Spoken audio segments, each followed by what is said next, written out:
So let us discuss with the next concept, that is addition of sodium bisulfite to aldehydes or ketones. So when we discuss with the addition of sodium bisulfite to aldehydes or ketones, it forms an bisulfite addition product. It forms bisulfite addition product. This is the major product that is obtained when an aldehyde or ketone is added with sodium bisulfite. In this particular addition of sodium bisulfite to ketones, one should know that ketones like diethyl ketone, acetophenone and benzophenone, they do not undergo addition with sodium bisulfite. I repeat it, ketones like diethyl ketone, acetophenone and benzophenone, they do not undergo addition with sodium bisulfite because of steric hindrance factor. So after knowing all this, let us discuss how the addition of sodium bisulfite takes place to aldehyde or ketone. So RC double bond OR dash, either it can be an aldehyde or a ketone.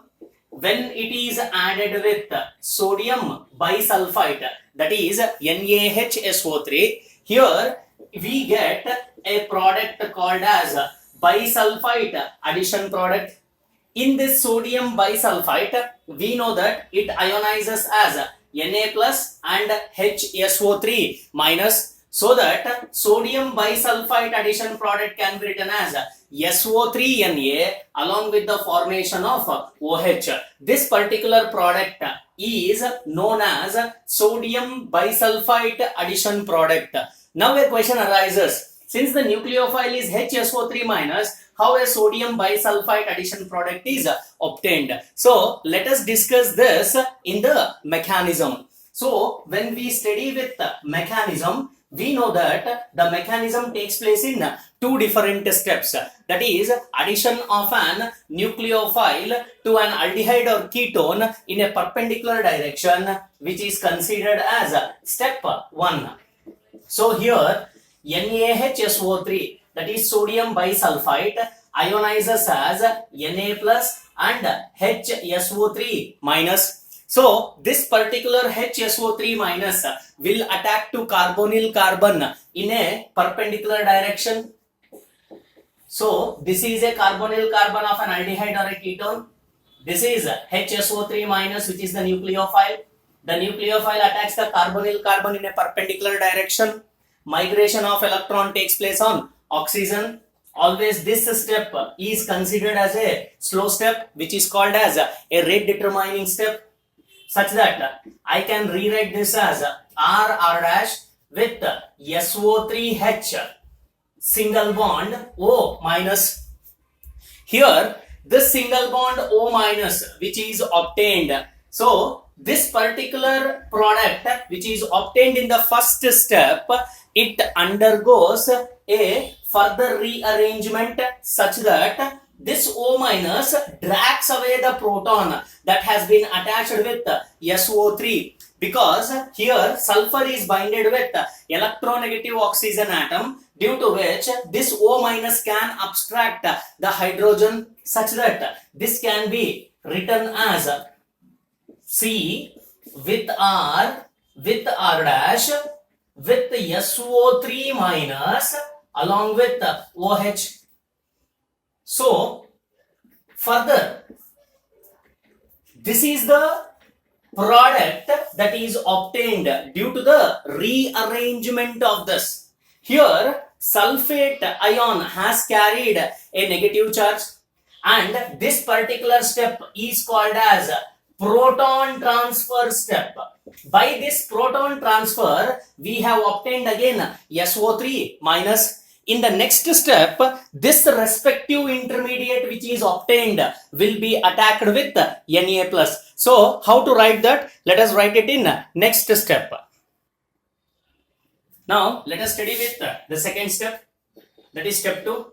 Step 2 tells that it is attack of proton. So here proton transfer has taken place to form this intermediate. Here proton is nothing but what? Na plus. In this second step, I can explain it as Na plus will attack the intermediate that is obtained in the first step, and this step is always a fast step, which is represented by RCR dash SO3 minus with OH along with the attack of what? Na plus, such that the product will be C with R dash with SO3 Na along with the formation of OH.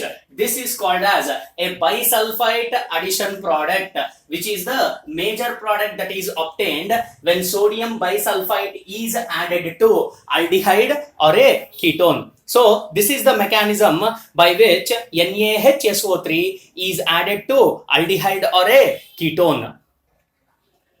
So one important note in this, when we discuss with the nucleophilic addition reactions, benzaldehyde, that is C6H5CHO, benzaldehyde exhibits least reactivity than aliphatic aldehydes because here the polarity of benzaldehyde goes on decreases, and this benzaldehyde is least reactive to nucleophilic addition reactions as compared to that of an aliphatic aldehydes. And when we represent the resonance structures of this benzaldehyde, this resonance structures clearly explains that the polarity of carbonyl carbon reduces with reference to benzaldehyde, where the resonance structures can be shown as below.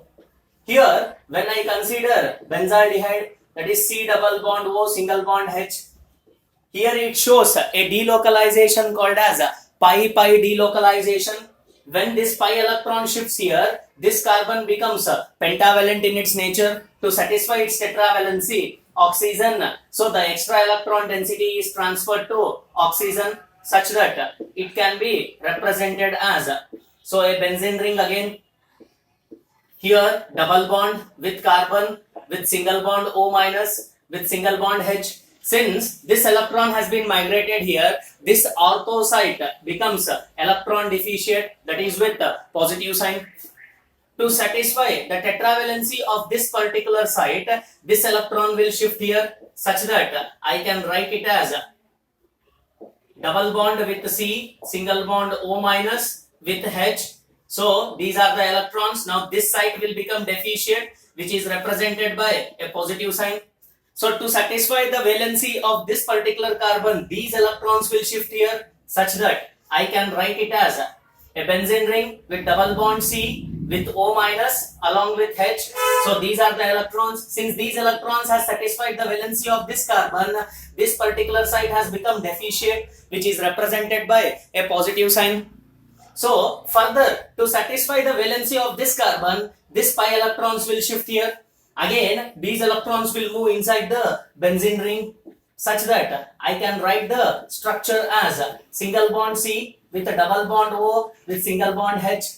By these resonance structures or canonical structures, I can clearly understand that the ortho site as well as the para site has become deficient in its nature, due to which the addition of nucleophile to benzaldehyde is very much difficult to add because the polarity of the carbonyl carbon has been reduced.